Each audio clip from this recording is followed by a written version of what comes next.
सबसे पहली करवा चौथ की पूजन किसने करी थी? बोलते जाओ जरा जल्दी।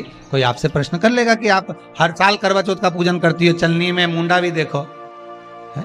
चलनी में मुख भी देखती हो, दिया भी लगाती हो, करवा भी भरती हो, पूजन भी करते हो। तो सबसे पहली करवा चौथ की पूजन करी किसने थी?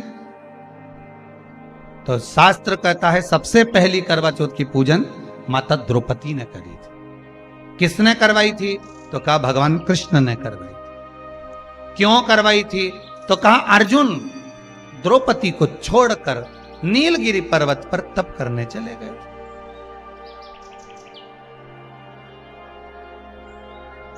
और नीलगिरी पर्वत पर जब अर्जुन तप करने के लिए गए, घोर तप अर्जुन ने करा।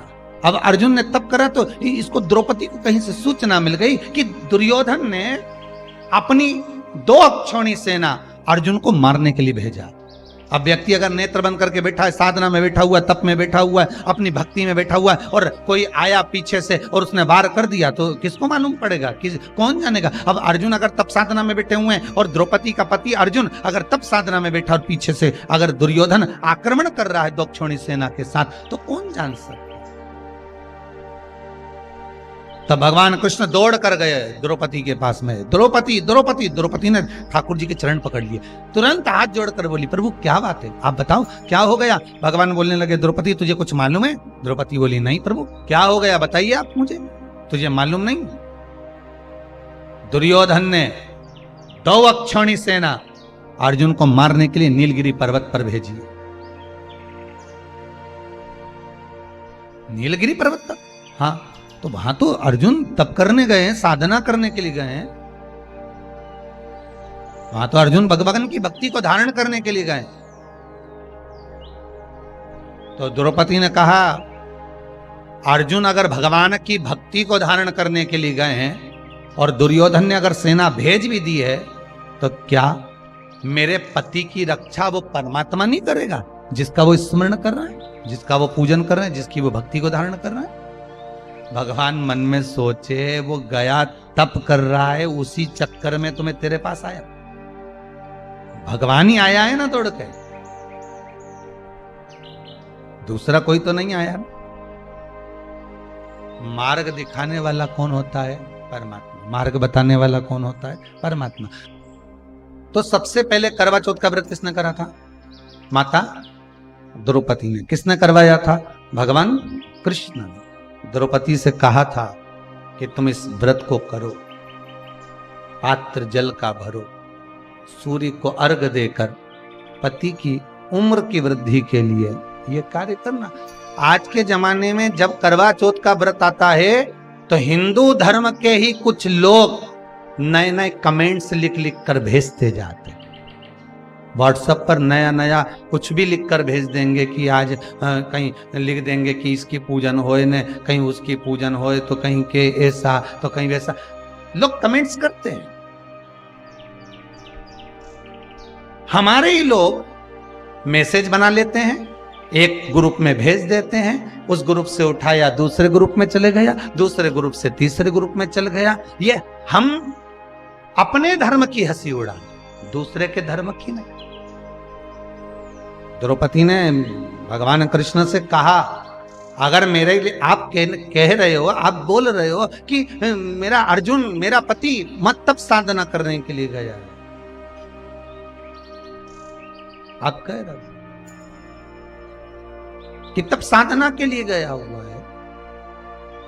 और दुर्योधन ने अगर सेना भेज दी है तो उसमें मैं एक बात तो कहूंगी कि जिसका तप कर रहे हो, जिसकी साधना कर रहे हो, वो बचाएगा कि नहीं बचाएगा?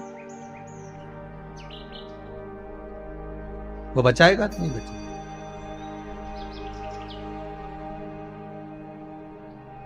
महाराज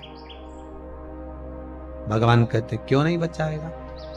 शिव महापुराण की कथा में बड़ा सुंदर संवाद एक लिखा है। यदि व्यक्ति 24 घंटे भगवान का नाम नहीं ले, मात्र एक क्षण भगवान का यदि वो नाम ले लेता है, कितना क्षण?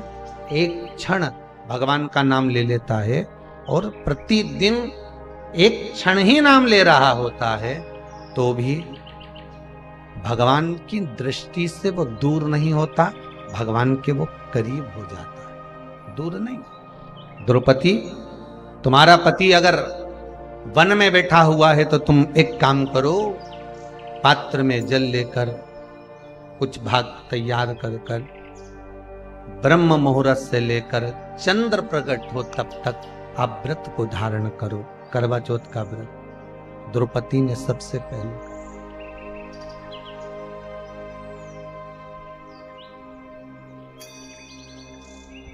जिस कामना से सेना गई थी दुर्योधन की, कहते हैं द्रौपदी ने जब व्रत धारण कर लिया था और जो सेना कामना लेकर गई थी कि अर्जुन को मार देना है एकांत में, मालूम पड़े अर्जुन जहां तप कर रहे थे वहां किसी प्रकाश को देखा गया, इतना तेज प्रकाश था कि उस प्रकाश की गर्मी जो होती है, प्रकाश होता है तो गर्मी होती है, पर उस प्रकाश की ठंडक इतनी थी कि जितने अर्जुन को मारने के लिए गए थे वो सब की सब वापिस आ गए, पुनः वापिस।